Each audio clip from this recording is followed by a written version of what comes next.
We are here in solidarity with the coalition in this country, and particularly to talk on 3 issues. Issue number 1, the management has actually committed to do investigations. We are recommending they should actually include the police to help them in this investigation. Number 2, we are asking the government, we need a legislation for older persons. This is a case, but what about many more cases that might arise in the future and even might have happened, but they were never aired or exposed? So our request to the government, we need to look at the legislation, the older persons legislation in this country. And lastly, let us learn from the mistakes that happen so that we can improve the well-being of older persons in our country. My recommendation, the issues of older persons is not a one-faced issue. It's a multifaceted issue. Other than the scarcity of geriatrics, gerontology experts, but also in terms of finances for older persons. So my recommendation, let us sit all the stakeholders, both state and non-state actors, to look into issues of older persons and deal with them holistically rather than one-size-fits-all approach. We go to homes, structures and facilities. What about family values that we uphold as Kenyans?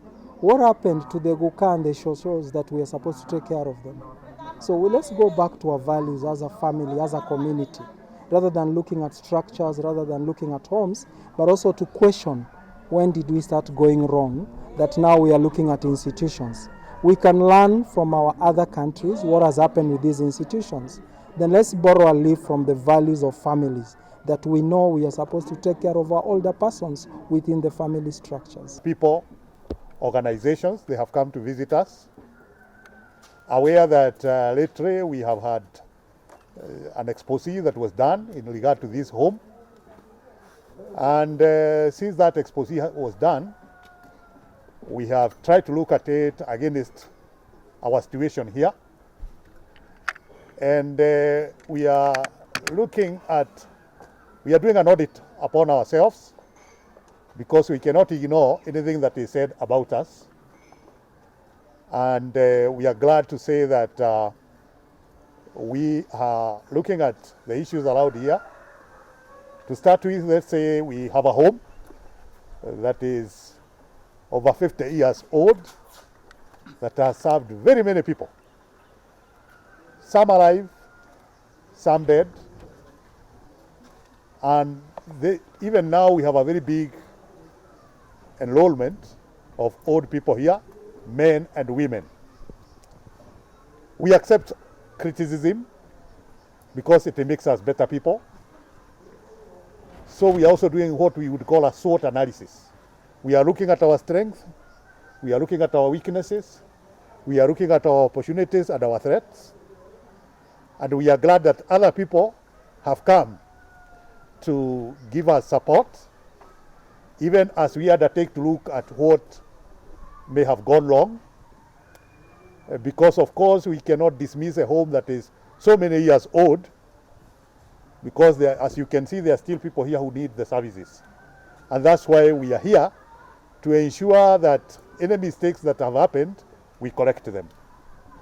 We cannot make this home better, because with the kind of admission, the enrollment we have, it is still a very needed home.